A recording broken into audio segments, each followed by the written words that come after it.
Hi friends, അപ്പോൾ ഇന്നത്തെ നമ്മുടെ റെസിപ്പി എന്ന് പറയുന്നത് ഒരു വെറൈറ്റി റെസിപ്പിയാണ്. പാലക് പക്കോട. നമ്മൾ പലതരം പക്കോടകളും കണ്ടിട്ടുണ്ട്, ചില്ലി പക്കോട, ഒനിയൻ പക്കോട എന്നൊക്കെ. അപ്പോൾ ഇതൊരു വെറൈറ്റിയാണ്. എല്ലാവരും ഒന്ന് ട്രൈ ചെയ്ത് നോക്കിയിട്ട് ഈ വീഡിയോസിന് താഴെ കമൻറ്റ് ഇടാൻ മറക്കരുത്. അപ്പോൾ ഇത് നമ്മൾ ഉണ്ടാക്കുന്നത് പാലക്കച്ചീര ഉപയോഗിച്ചിട്ടുള്ള ആണ്. അപ്പോൾ ഇതിന് സ്പിനച്ച് എന്ന് പറയും. പാലക്കച്ചീര എന്ന് പറഞ്ഞാൽ നമ്മളെ നാട്ടിലെ ഷോപ്പിലൊക്കെ കിട്ടും. അപ്പോൾ നമുക്കത് ഉണ്ടാക്കണ ഇൻഗ്രീഡിയൻസ് എന്തൊക്കെ നോക്കാം. 2 കപ്പ് പാലക്കച്ചീരയാണ് ഞാൻ ഇവിടെ എടുത്തിട്ടുള്ളത്. അത് ഇതുപോലെ ചോപ്പ് ചെയ്തെടുത്തതാണ്. 2 കപ്പ് എടുത്തിട്ടുണ്ട്.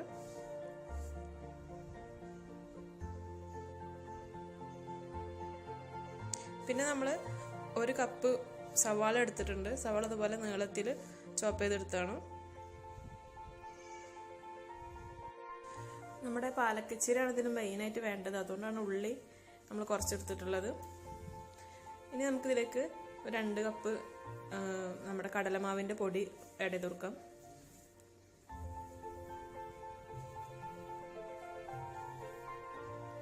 രണ്ട് കപ്പ് ഇനി നോക്കിയിട്ട് നമുക്ക് വേണമെന്നുണ്ടെങ്കിൽ നമുക്ക് ആഡ് ചെയ്യാം.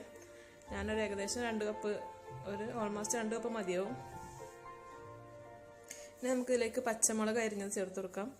പച്ചമുളക് ഒരു 5-6 എണ്ണം, നല്ല എരിവുള്ളതാണെങ്കിൽ ഒരു 5-6 എണ്ണം എടുത്തിട്ടുണ്ട്. അതുപോലെ തന്നെ നമുക്കിനി ഒരു ടീസ്പൂൺ മുളക് പൊടി ചേർത്ത് കൊടുക്കാം.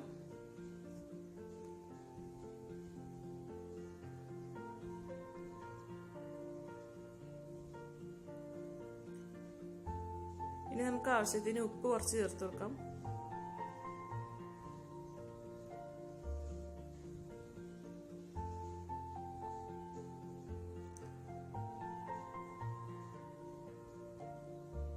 ഇനി നമുക്ക് ഇതിൽ കായപ്പൊടിയാണ് ചേർക്കുന്നത്.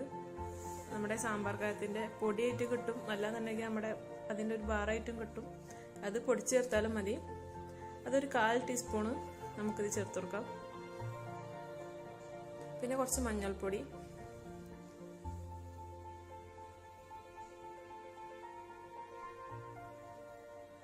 ഇനി നമുക്കിതിൽ കുറച്ച് വെള്ളം ഒഴിച്ചിട്ട് നമ്മുടെ ഉള്ളിവടയുടെ ഒക്കെ ഒരു ബാറ്ററിൻ്റെ ആ ഒരു തിക്നെസ്സിൽ നമുക്കിത് റെഡിയാക്കി എടുക്കാം.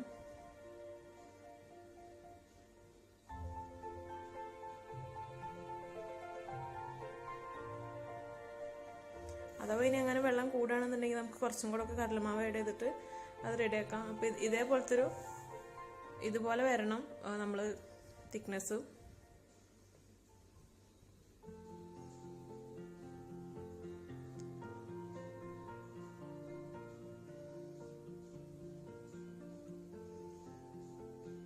ഇനി ഇത് നമ്മൾ സാധാരണ ഉള്ളിവടൊക്കെ ഉണ്ടാക്കണ പോലെ തന്നെ ഇതിൽ നമ്മൾ കുറച്ച് എടുത്തിട്ട് എണ്ണയിലിട്ട് വറുത്ത് കോരാണ് ചെയ്യുക. അപ്പോൾ ഇത് നമ്മളിങ്ങനെ കൈ കൊണ്ട് ഇങ്ങനെ നുള്ളിയിടുന്നതാവും നല്ലത്.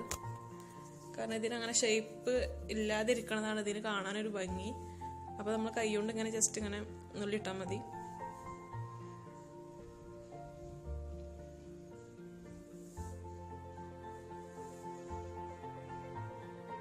എന്നിട്ട് നമ്മൾ ഉള്ളിവട പോലെ തന്നെ ഒരു ബ്രൗൺ കളറൊക്കെ ആകുമ്പോൾ നമുക്കത് കോരാം.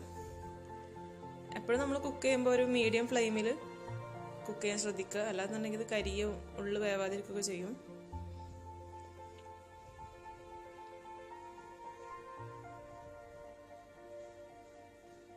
അപ്പോൾ ഇതിലേക്ക് നല്ല മുളക് ചട്നിയും ഒക്കെ നല്ല അടിപൊളിയാണ്. അതിൻ്റെ റെസിപ്പി ഞാൻ മുന്നത്തെ ഒരു വീഡിയോയിൽ ഇട്ടിട്ടുണ്ട്, അപ്പോൾ എന്തായാലും കാണണം. അപ്പോൾ നമ്മുടെ പാലക് പക്കോട റെഡി ആയിട്ടുണ്ട്. എന്തായാലും എല്ലാവരും വീട്ടിൽ ട്രൈ ചെയ്തിട്ട് താഴെ കമൻറ്റ് ഇടാൻ മറക്കരുത്. നല്ല അടിപൊളി റെസിപ്പിയാണ്, അപ്പോൾ ട്രൈ ചെയ്യണം. അപ്പോൾ എൻ്റെ ചാനൽ ആദ്യമായിട്ട് കാണാനാണെങ്കിൽ തീർച്ചയായിട്ടും സബ്സ്ക്രൈബ് ചെയ്യാൻ മറക്കരുത്. അപ്പോൾ നമുക്ക് അടുത്ത വീഡിയോസുമായിട്ട് വീണ്ടും കാണാം.